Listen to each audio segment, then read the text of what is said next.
Talks at Fatherland. Welcome to Talks at Fatherland. Today we have the honor of exploring the life and legacy of Mr. Dele Giwa, a fearless journalist and champion of freedom whose impact reverberates through Nigeria's fight against military dictatorship. Joining us is an expert on the subject, Mr. Chibuzo Nonso. Welcome, sir. It's my pleasure to be here. And I am your host, FIONA NANNA.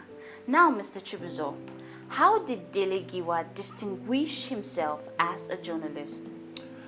Firstly, we should give honor to Dele Giwa because it's the reason why we're all here staying our mind when it comes to national TV, in press and all those kind of things. Now, Dele Giwa distinguished himself from others by, firstly, let's talk about the way he co-founded the Newswatch. He co-founded it with like 3 others of his colleagues at that time. And also, he's an investigative journalist and he speaks his mind. He says it as it is. It's the truth. He was against all this political behavior. At that time, it was military dictatorship. So, at that time, it was Abacha regime. See, Abacha regime, I guess so, yeah. So, it was, during that time, it was against the military and the way they were ruling, the way they were behaving. So it was exposing corruption. So, and all those things got him international recognition, unlike others that were watching what they say or how they do or how they react to something. Not trying to offend not trying to implicate themselves. Yeah, or finding favors. That time it was not nice. It was not chill as it is. So that is it. That's one time. That's one of the. Okay, so tell us about Giwa's role in founding Newswatch magazine and its impact on challenging military dictatorship. Okay, earlier on I said he founded it with like 3 of his colleagues. So if I'm right, if I remember, he founded it with Ray Ekpo. That's one. Dan Abbase, if I pronounce his name well, and Yakubu Mohammed.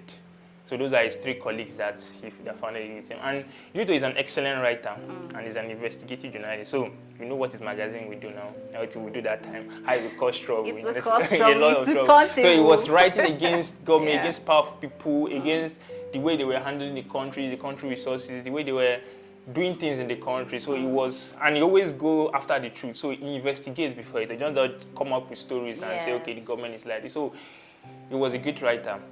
So that added in the credibility of Newswatch, you understand, and how people saw Newswatch during those times and stuff like that. Exactly. So it's a sad story that his life was cut short. Like 2 years after they founded Newswatch. Like he founded it at 1984 and he died, and he was assassinated in 1986. So it was sad. But if he had stayed long, we wonder what would have happened. Yeah, we wonder. We wonder. So how did Giwa's assassination impact press freedom? When let's say, for example, you're in a school now, somebody that is fighting for your rights, let's say university, somebody like SUG governor is fighting for all of your rights and saying, no, stop increasing our school fees, and suddenly was expelled. What will happen? Firstly, chills will go down everybody's spine. Yes. Like, if the strong man can be cut down, what happened to all of us? Who are we? So at that time, during military regime and all those stuff, so as they were able to assassinate him through letter bomb, so they were able to go hard on censors for all these press that time. So censor on press was much that period. So, and even that time, people were even giving themselves censor because they don't want to say things that will make them the next target. Yes. You understand? Because after he founded that Newswatch, just like we were really Dele Giwa, maybe after he did, I don't know what others were doing. You understand? I can't speak for them because I wasn't there that day still. But number one, the fact is that everybody started minding what they say, you understand, how they organize their word. And due to military regime started putting censors on and they were controlling the media back then, the press. So censors was a lot. That's one. And people, the truth erosions was out of the Truth was no longer truth. No longer truth. So they said things to favor the leading people back then. So that was it caused a lot of problem back then. So, like, what challenges did Giwa face, and what lessons can today's journalists draw from his legacy? Again, people were not nice. So it's not like now they were not nice. So, for somebody that speaks against high, powerful people, he got a lot of threats. You understand? Before he was assassinated, they warned him. They gave him threats. They sent him. So, and he did not listen, you understand? And which is the great fact that he didn't listen to, it's what made all of us to be here this day, because I don't know if he had succumbed to their threats that back then. I don't know what would have happened to Nigerian press and the freedom of speech. In general, he influenced Nigerians' freedom of speech, I can say that, because for him to fight against the way he says these things, what he knows and how he presents the information to the public, you understand? It's also freedom of truth, you understand? And also freedom of speech, I mean. Then also if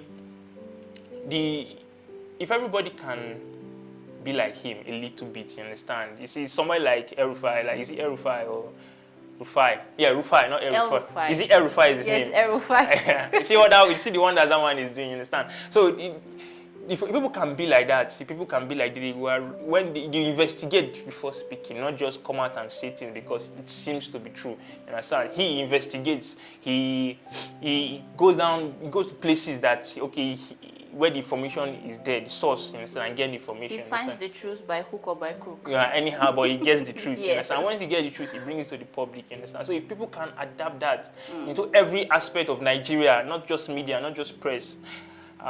Even daily lives. Daily life, man. Seeking the truth and getting it out. The truth is painful, but we need to get the truth once they are in this current situation of Nigeria. So that's it. Yeah. Thank you, Mr. Chibuzo, for sharing your insights into the life of Dele Giwa and the enduring impact of his fearless journalism.